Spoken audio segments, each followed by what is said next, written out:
చంద్రబాబు అని Kothapeta YCP MLA అభ్యర్థి చిర్ల జగ్గిరెడ్డి అన్నారు. మంచి చేశాం కాబట్టే మళ్ళీ మీ ముందుకు వస్తున్నామని అన్నారు. కొత్తపేట మండల కేంద్రంలో పార్టీ శ్రేణులతో కలిసి చిర్ల జగ్గిరెడ్డి ఎన్నికల ప్రచారాన్ని నిర్వహించారు. ఇక వచ్చే ఎన్నికల్లో ఫ్యాన్ గుర్తుపై 2 ఓట్లు వేసి ఎంపీగా రాపాక వరప్రసాద్ని, ఎమ్మెల్యేగా తనను అఖండ మెజార్టీతో గెలిపించాలని అంటున్న చిర్ల జగ్గిరెడ్డితో మా ప్రతినిధి వర్మ ఫేస్ టు ఫేస్. చేయడం తమ అధినేతకి అలవాటైతే ఇచ్చిన మాట నిలబెట్టుకోవడం తనకు అలవాటు. నియోజకవర్గంలో ఏదైతే కొత్తపేట నియోజకవర్గంలో 4వసారి ఎమ్మెల్యేగా నేను గెలవడం తజ్జు అంటూ ప్రస్తుతం చిర్ల జగ్గిరెడ్డి రోడ్ షో నిర్వహిస్తున్నారు. ప్రస్తుతం చిర్ల జగ్గిరెడ్డి మనతో పాటు ఉన్నారు. ఆయన అడిగి మరింత విషయాలు తెలుసుకున్నారు. ఇప్పటికి 3 సార్లు నియోజకవర్గంలో పనిచేశారు. 4వసారి ఇప్పుడు విజయం తజ్జు అంటూ మీరు రోడ్ షో నిర్వహిస్తున్నారు. ఏంటి మీ ధీమా?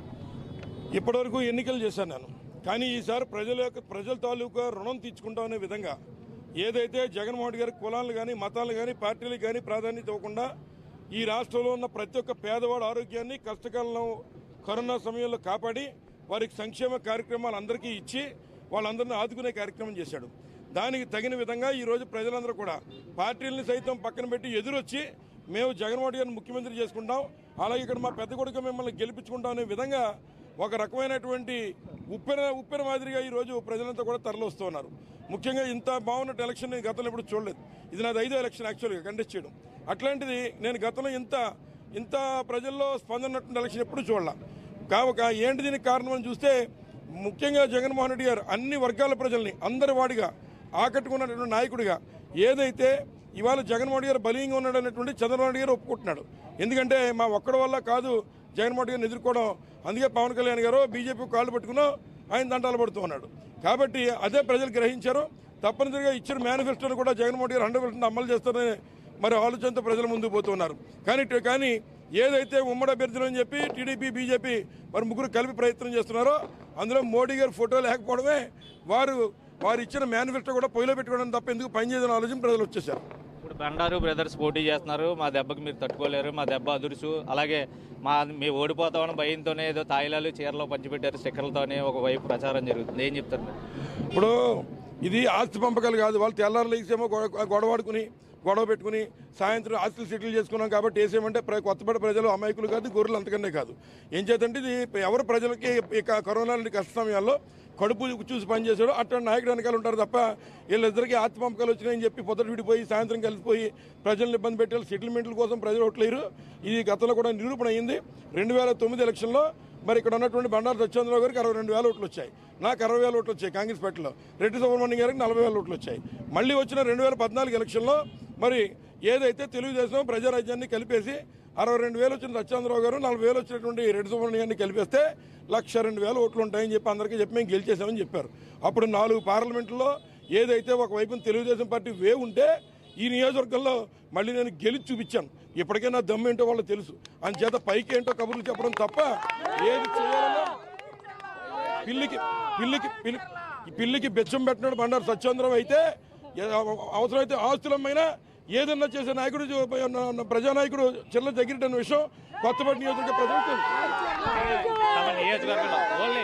రాబోయే రోజుల్లో దేనికోసం జగ్గిరెడ్డికి ఓటు వేయాలంటే నియోజకవర్గ ప్రజలకి ముందుకు కొత్తపేట నియోజకవర్గ ప్రజలు ఏం చెప్తారు? చిర్ల జగ్గిరెడ్డికి ఎందుకు ఓటు వేయాలి అంటే ప్రజలకి ప్రతి కుటుంబంలో వారి పెద్ద కొడుకుని తల్లిదండ్రులు ఎందుకు నమ్ముతారంటే ఒక నమ్మకం చూస్తాడని.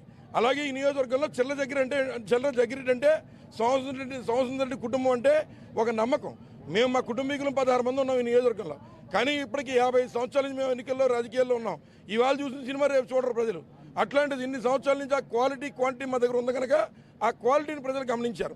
అంచేత చైనా కంపెనీ లాంటి చంద్రబాబు నాయుడు గారిని పట్టుకుని వెళ్తాం, బండారు సత్యేంద్రరావు గారినో చైనా కంపెనీ లాంటి ఉన్నటువంటి చంద్రబాబు నాయుడునో పట్టుకుని వెళ్ళడం కుక్కతోక పెట్టుకుని గోదావరిలో ఉండే సంగతి కొత్తపేట నియోజకవర్గ ప్రజలందరికీ తెలుసు.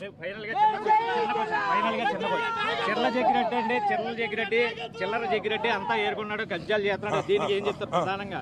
అంచేత ఏదైతే నేను చెప్తున్నారో వారు ఏదైనా నిరూపిస్తే నేను పోటీ చేయడానికి ఇవాళ కూడా మేనేయడానికి సిద్ధంగా ఉన్నాను. వారి జంపా భూములు ట్రస్ట్ల భూములు ఏదైతే ఉన్నాయో అది ఈ కొత్తపేట నియోజకవర్గ ప్రజలకు ఇళ్ల స్థలాలు ఇవ్వాల్సింది కబ్జా చేసేసి దాన్ని వాళ్ళ కోడల పేరు మీద మార్చేసుకున్న నేత ఎవరో వాళ్ళని బహిరంగ చర్చకి రమ్మనండి. నేను రావడానికి సిద్ధంగా ఉన్నా, నేను ఛాలెంజ్ ఇస్తుతూ ఉన్నా. నిరూపిస్తే నేను ఈరోజు కూడా పోటీ నుంచి వైదొలుగుతాను. వాళ్ళు జంపా భూమి ట్రస్టులు వాళ్ళ కుటుంబ సభ్యులు చెప్తున్నారు మా భూములు దోచేసాడని. మరి వారికి దాని గురించి వారిని వారిని మరి చర్చకి రమ్మంటే రాకుండా దాక్కుంటున్న బండారు సత్యేంద్రరావు గురించి నేను మాట్లాడిన పనే ఉంది. కాపుల పేరుతో కళ్యాణ మండపం కట్టి దాని మీద వచ్చినటువంటి డబ్బంతా వాడుకుంటున్నాడు. ఇవాళ ఆ డబ్బుకి ముందు కాపు సోదరులందరికీ సమాధానం చెప్పాలని బాధ్యత బండారు సత్యేంద్రరావు మీద ఉంది. కులాల పేరు చెప్పుకుని చెట్టు పేరు చెప్పుకుని కాయలు అమ్మేసుకునే నేత బండారు సత్యేంద్రరావు గారు. మరి వచ్చినటువంటి కాపు కళ్యాణ మండపం గవర్నమెంట్ డబ్బుతో కట్టింది. వచ్చిన డబ్బు అంతా కూడా సామాన్య ప్రజల దగ్గర నుంచి 2 లక్షలు 3 లక్షలు వసూలు చేసి సొంత ఖర్చులు చేసుకుంటూ ఉన్నాడు. ముందు దానికి అకౌంట్ చెప్పమనండి. అలాగే జంపభూముల ట్రస్టులో కొత్తపేట ప్రజానీకానికి లేకుండా తను దోచేసి ఇవాళ ఈ కబుర్లు చెప్పడం అనవసరం. ఏమైనా దమ్ముంటే చర్చికి రమ్మనండి, లేదా పోటీ చేయమనండి. ఏదైతే తనకి నియోజకవర్గంలో ఉన్న ఆదరణ అయితేనో పూర్తి స్థాయిలో తనకు ఉన్నటువంటి బలం అయితేనో గతంలో తాను చేసినటువంటి అభివృద్ధి ఫలాలు చూసి ఖచ్చితంగా కూడా జగ్గిరెడ్డిని అయితే గెలిపిస్తారు. నా గెలుపు అయితే తథ్యం. ఖచ్చితంగా గతంలో వచ్చినటువంటి మెజార్టీ కంటే అనూహ్యంగా అత్యధిక మెజార్టీతో నన్నైతే నియోజకవర్గ ప్రజలైతే గెలిపిస్తారు. నా అభివృద్ధే నా గెలుపుకి తార్కాణం అంటూ కూడా ప్రస్తుతం చిర్ల జగ్గిరెడ్డి అయితే చెప్తున్న పరిస్థితి ఉంది. వీడియో జర్నలిస్ట్ శ్రీధర్తో వర్మ, ప్రైమ్ 9 న్యూస్, కొత్తపేట నియోజకవర్గం నుండి.